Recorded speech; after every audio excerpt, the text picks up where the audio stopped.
Hi, Shu-Yi, it's Merlin. Why don't you go ahead and introduce yourself so people know Oh, who we are? sure. Hi, I'm Shu-Yi Scott. I'm a cello teacher and I live in Austin, Texas. I love teaching my students and I love coaching teachers. Um, if you'd like to know more about me, just go to shuicello.com. And how about Merlin?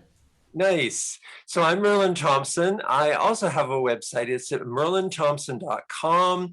And I have a podcast series there. It's called The Music Educator's Crucible. And who am I? I'm a piano teacher. I live in Calgary, Alberta, Canada.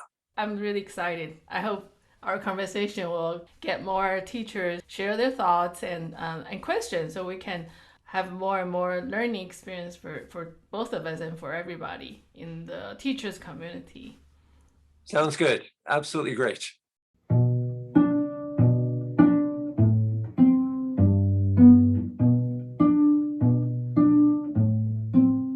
Thank you. So the excitement of learning to use the stick shift, but also the excitement to wow, I have a new teacher who is so inspiring. Yeah. I want to get much better. I know I will be much better. And the summer after that, I couldn't use my shoulder. Oh, crazy.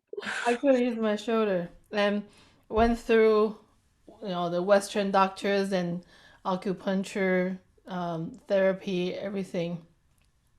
Interesting for me, what worked the most was actually running. I started Yeah. running after that, Yeah. and something about maybe metabolism or the toning of the whole body Yeah. helped me the most. Yeah. I can see that. I remember actually when I was teaching, I used to teach at a college. And so my studio was right across rooms. And one day, one of the students in the practice room saw me and I was coming up to my door and he said, "Oh, could you just help me for a minute? I have some pain." And I don't remember where he indicated that he was having pain. He said, "What would you suggest as an exercise?" And I said, "Swimming." Mm, And he hmm looked at me. He said, "No, no, no, a piano exercise." I said, um, "You need something Yes. different than what you're doing right now." And I saw him a couple of weeks later, and he said, "Yeah, it worked. Totally, it worked." Right. I totally believe that. And I think that sad experience really impacted on my teaching too. When I'm teaching beginners, I became very aware of if their whole body is relaxed or is ready. If they're very stiff, then the fingers or elbows are not supported from their whole torso or the Yeah, spine is not flexible. And I think maybe that also helps with my with just observing how a young child taking a cello, if they're embracing it or if they feel they're being superimposed something big in right. front of them. Yeah. Yeah. What And from about for piano? well, I like the direction you're going because what I came to the conclusion is that we can do these physical kind of adjustments. We can say, "Oh, go swimming or go running." Mm. Um, but for me, there's two other areas, maybe even three. There's an emotional area, Mm. there's a spiritual area, and there might even be an intellectual area. So the idea that we're really good at fixing physical problems with physical remedies kind of thing, Mhm. but it might be also good for us, like you just said, does the child embrace the cello? So for me, that's an emotional, spiritual Mhm. kind of relationship. It's not just, oh, I like the cello physically and I hold it. No, it's like something in my mind, something in my character, something in my personality, something in my view of the world means that I want to have a relationship. And so relationships for me aren't well, we know relationships aren't just physical. If that's all Right. the relationship, we're moving on. Yeah, right. For cello or violin, I think for a lot of Suzuki teachers will use a box instrument. It doesn't give the parent or the student the pressure of breaking something expensive. Right, So right. they have, you know, equal equal playground there. Like, oh, this is a box, and imagine that's a cello or imagine that's a violin. And so we have this sort of a preset before they learn to hold the real one. How about for piano? You can't have a box piano. No. And the whole thing about the piano is that my favorite thing is take away the bench so that the child can run to the piano and play standing up whenever they feel so inclined. So it's not this formal thing. Here's the bench. Here's your footstool. Now make sure your arm, make sure all this stuff is, all that. Because for me, the piano is something that we just go to. It's not something we go to and then we check our body position to make sure we're okay. It's just we Yeah, go to it. I really like that. You like you said, the freedom to run to the keyboard and explore, to just have that flexibility and have that. Maybe it's also a little bit of the autonomy that the kid can Yeah. try that. Yes. For cello, it's interesting. We're talking about the pre twinkle part now. For cello, I often start with laying down the cello flat between me and the student, and so before they hold it onto, they learn to hold the cello correctly. They have the cello in front of them to again explore. Oh, this part the peg is for this, and here's a smaller string. Here's a thicker string. They don't know the pitch yet. They don't know ABCD anything, but oh yeah, that's smaller and this is thicker. And I found that a lot more natural to them to observe an object so big. Oftentimes it's bigger than their height. Yeah. And that way they get to see the cello as a whole thing rather than, oh, it's in front of my chest, and then causing lots of distortion with their body. Yes, and in a way, I wish the cello is like a keyboard just in front of them. They can see. Well, it Yes. was funny. I was talking with some string teachers the other week, and I was talking about how accessible the piano is. Mhm. And so one of the teachers responded by going home and taking the violins out of the case and hanging them on the wall. So there was not this step of, oh, we have to open the case and get the violin out. No, the violins were there hanging on the wall. So anytime the child walked by, if they felt like taking the violin off the wall, they could do that right away. Wasn't Yes. this formal thing of, oh, the violin is in the music room or this separate room or something. No, the violin was just hanging somewhere in the house. And I often talk to, about to parents about where's the piano in the house. Mm, And I suggest the most traffic place is where you want to have the piano. You don't want the piano stuck away somewhere that's it's like a destination that you only visit on occasion. But if the piano is right in the high traffic area, you'll get the most done. You'll get the most interest because mm. every time the child goes by, they'll go, "Oh, yeah, I might as well just play a piece while I'm here." I like that. So in my sort of the coaching um, content, I would use the word cello corner, that the student will design or the parent will design a corner kind of right next to a high traffic area, but it's safe, and where they can have a little bulletin to show their best practice chart or fun fact about cello, or oftentimes they draw a lot. They draw their cello, they draw their bow, they draw how they feel about a piece. And Yes. so it's like an area where they can celebrate their little step of learning. Unfortunately, cello is more fragile than the piano. So I do ask them to put a cello stand, but so it's not stored in a case, because a lot of time if it's in a case, they feel reluctant to take it Mhm. out and play. Yeah. But a safe stand that's standing up right there, it's like you said, visually they see it all the time. and that makes it easier to want to practice. Yeah, I think so. I think it's got to be visible. Mhm. It's got to be something that's just there as part of their ordinary everyday life. Yeah. And then for the parents, I will always, if they want to help their kids enjoy practice, then the first thing is make sure it's not something they're sent away to do it Right. alone, and they feel like all the other siblings are watching TV or do something else, and then it sounds like a punishment.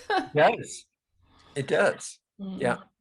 Yeah. When other people are watching TV or doing, the perceived fun things and you get sent to do something on your own, Yeah. yeah, that feels pretty much like punishment to me too.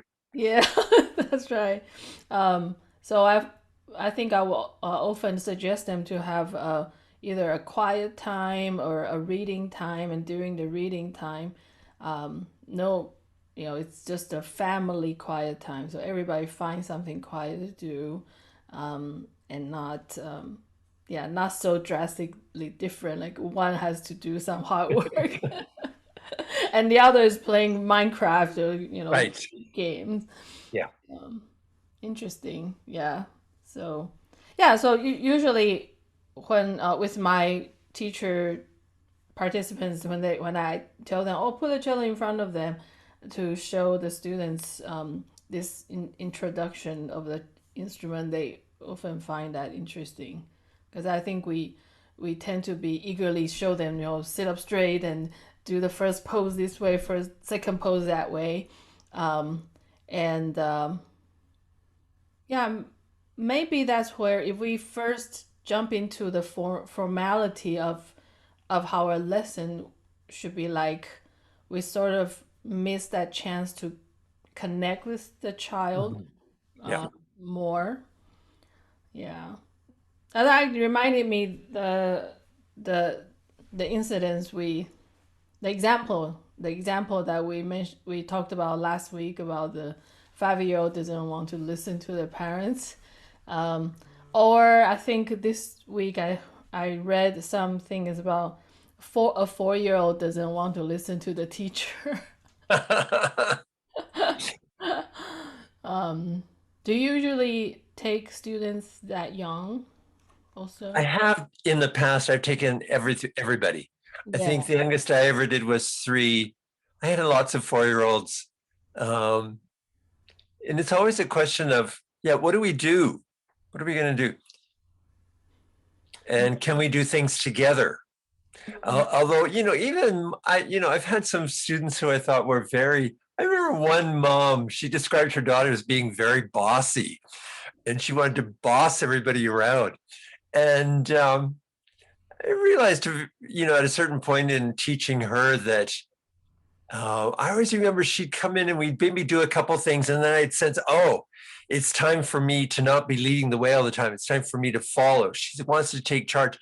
And so I would do things like I'd sit in the worst posture I could possibly do. And I'd say to her, come fix my posture, come fix my posture, come fix my posture. And she would be just over in a second to, help me out. And she'd be pushing and prodding and pulling. And then finally I would say, oh, why don't you just go to your piano and show me how to do it? Mm-hmm. And so then, and then she was so happy to be showing me how to do all these things. And I had to say, she was pretty close, I would say 99% of the time, to exactly what I was looking for. Yeah, yeah, interesting. Because I call that something like cello doctor, Yeah. and I'll do the similar right approach. I'll do that with holding my cello the wrong way or very slouched, really uncomfortably, and they oftentimes it just I don't know. I think that's also why I'm so intrigued in teaching very young kids, because they are expressing themselves in their own way. They're not saying things or doing things Right. to upset us. Think to do things just for other people's feeling, right? So I have learned to take those cues and then scratch my head and think, what is she trying to say? Actually, the first time I got this, it was my second one, my daughter. When she was 4, I let her go to a different teacher's group class, and the whole time for 2 months, she refused to participate in the group class. The most comfortable place she wanted to be was on my husband's lap. Right. So he was the practice parent for that class, so he went in to take notes, but she would say, "I just want to be on your lap." Hmm. Yeah. And and then so we were really concerned. We were really worried, like, why did she not want to participate? Is it because is that level too high or too low, or is we just couldn't we didn't know. And I think until these days we still don't know. No. But that's her most comfortable way to cope with that new environment. It was a new building, new teacher, new group of kids, maybe new kind of voice, new lighting. I don't know. Yeah. Yeah. But every time after each group class, she came home, she would say, "Oh, they did this. Oh, the teacher taught us this." And she said, "Just put your finger like this." And so clearly she was listening while curling up tightly in my husband's arms, but she was listening. And I learned so much from her reaction to that class. And she was learning, but it's in her own ways, not in the adults expected Hmm. most conventional way. Right. So I really learned to be more open to I'm interested in all kinds of reaction from all kinds of the students. Yeah. Um, yeah, so that's really interesting. Yeah. It's Oh, about but awareness, isn't it? Yeah. yeah. Um, any scratching your head cases in your experience? Scratching my head cases. Well, I think there's always challenges to figure out what's really going on and to get accurate information. Yeah. And I think for me at this point, having a better understanding of the learning process. I think, I've mentioned this before, this idea of learning and forgetting and revisiting, and knowing that learning isn't just this step by step. Even though we say, yeah, learning's not step by step, there's still an anticipation that today is going to be better than yesterday and tomorrow is going to be even better than it was today. So I think for me, it's just having a better understanding of that has been helpful, and being patient, being willing to wait, and not being in a hurry. I always figure out with my students, we have a long time together to figure out what we're going to do. And I guess the other thing for me is quickly, I do this leading and following thing. I try to get my students to take the lead right at the very first lesson. They show me what you can do. Like, I'm really interested to see that kind of stuff. Mm-hmm. So, I think for maybe for the beginning stage, oftentimes teachers think about a set of content to teach the student, thinking they don't Right. know much, while maybe more experienced teachers will be aware of um, providing the space to let students take lead in the some way, so that actually helps the teachers to understand the students better. Yeah.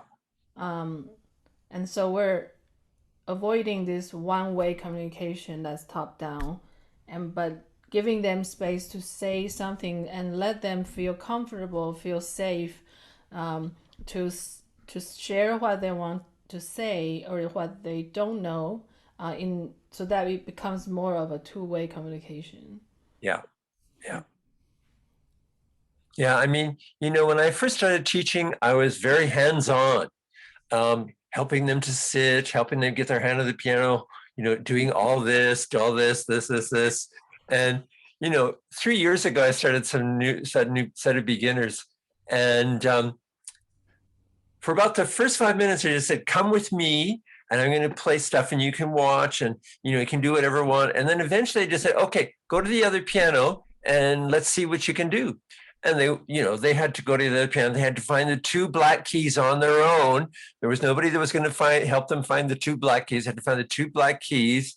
And taking away the bench for me was really helpful because it meant that there were less things that could go kind of to the side. So if it's just the piano and them, they can find a good place for playing pretty quickly, and we can talk about it. We can talk about, if your elbow is way up here, is that comfortable to do that? We can talk about things. Mm-hmm. So I would say, my teaching has evolved a lot in that way. And I have more confidence that we can have this messy thing happening on a regular basis. And out of that, we'll get some really good results. We don't have to have this clean, clear cut, every step 100% efficient done in order to get to the next level. Right, right. I think I went through stages like that. At the very beginning, you feel every step. If this every step is as accurate as what that textbook says, then we can Right. get to that place. But that is ignoring the human connection, ignoring the real personal part Yeah. of where we are, in this room.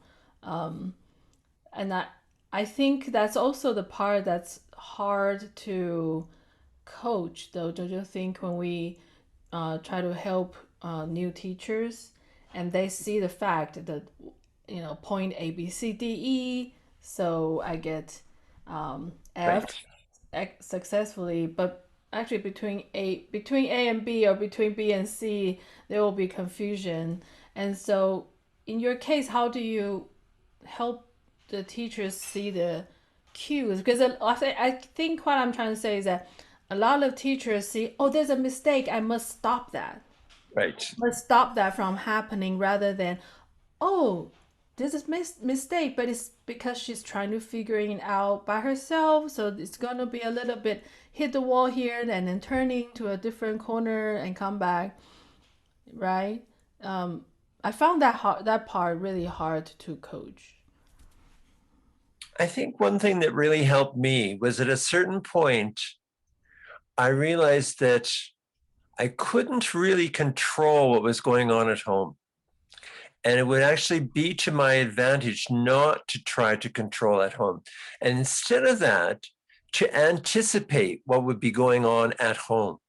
And so I started anticipating that things would go according to my plan, maybe 50%, maybe 5% of the time. And 95% of the time, things would not go according to my plan. Mhm. And being able to kind of just go, okay, I'm okay with that. Why am I okay with things not going according to my plan all the time?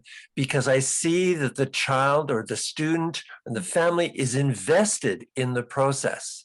And for me, it's that investment or interest that's going to allow us to tweak things as we go along. Mhm. Without the investment and the interest, I may be hard pressed in order to share what I consider the things that are going to make it that are going to give us more success more often. So Mhm. for me, just kind of coming to terms with that. Okay, I can't control what's going on at home. I know things are going to happen that are going to take us forward, and I know there are things that are going to take us in another direction. What am I really interested in? I'm interested in them being interested in the process. Yes, yes, that's a very good, that's a very good thoughts that you shared just now, because this actually happened to me this week. I have this one really hardworking student, and he decided to take on this a lot more challenging piece. Um, Instead of going through as the normal progression, he wanted to do. I want to learn this humorous that when, but that's the like in the near the end of book 3, but he's kind of in the beginning or near middle of the book 3 level. Um, and he wanted to do that. So we want, we work together really hard. It has been really going really well. he was so